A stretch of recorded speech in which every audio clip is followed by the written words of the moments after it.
මැද පෙරදිග පවතින යුදමය තත්ත්වය තීව්‍ර කරමින් ඇමරිකානු ජනාධිපති ඩොනල්ඩ් ට්‍රම්ප් ඉරානයට එරෙහිව දැවැන්ත අනතුරු වගවීමක් මේ වන විට නිකුත් කර තිබෙනවා. ඇමරිකානු ජනාධිපතිවරයා එහිදී සඳහන් කරන්නේ ඉරානය විසින් වසා තිබෙන හෝමුස් සමුද්‍ර සංධිය ඉදිරි පැය 48 ඇතුළත විවෘත කළ යුතු බවටයි. එසේ නොකළහොත් ඉරානයේ විදුලි බලාගාර ඇතුළු රටේ පවතින මර්මස්ථානවලට දැවැන්ත ගණයේ ප්‍රහාර මාලාවක් ඉදිරියේදී එල්ල කරන බවට ඇමරිකානු ජනාධිපතිවරයා ඉරානයට අනතුරු වඟවා තිබෙනවා. ලෝක බොරතෙල් අපනයනයේ ප්‍රධාන නැව් මාර්ගයක් වන හෝමුස් සමුද්‍ර සංධිය හරහා ලෝක බොරතෙල් අපනයනයෙන් 120ක ප්‍රමාණයක් මේ සමුද්‍ර සංධිය හරහා තමයි බෙදා හැරෙන්නේ.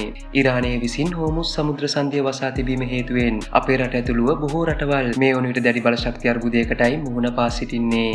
ඒ අනුව ශ්‍රී ලංකාව ඇතුළු බොහෝ රටවල දිනෙන් දින ඉන්ධන ගෑස් ඇතුළු භාණ්ඩවල මිල අසීමිත ලෙස ඉහළ යමින් පවතිනවා.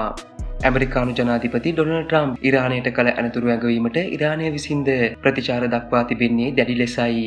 එහිදී ඉරානය සඳහන් කරන්නේ ඉරානයේ ඉන්ධන සහ බල ශක්තිය යටිතල පහසුකම් වලට එල්ලවන ඕනෑම ප්‍රහාරයකට ප්‍රතිචාර වශයෙන් කලාපය පුරා විසිරී ඇති බල ශක්ති මධ්‍යස්ථාන, තොරතුරු තාක්ෂණ පද්ධති සහ මුහුදු ජලය පිරිපහදු කරන මධ්‍යස්ථාන ඇතුළු ඇමරිකානු සහ මිත්‍ර පාර්ශවීය දේපළ ඉලක්ක කරගනිමින් දැඩි ප්‍රහාර මාලාවක් එල්ල කරන බවටයි.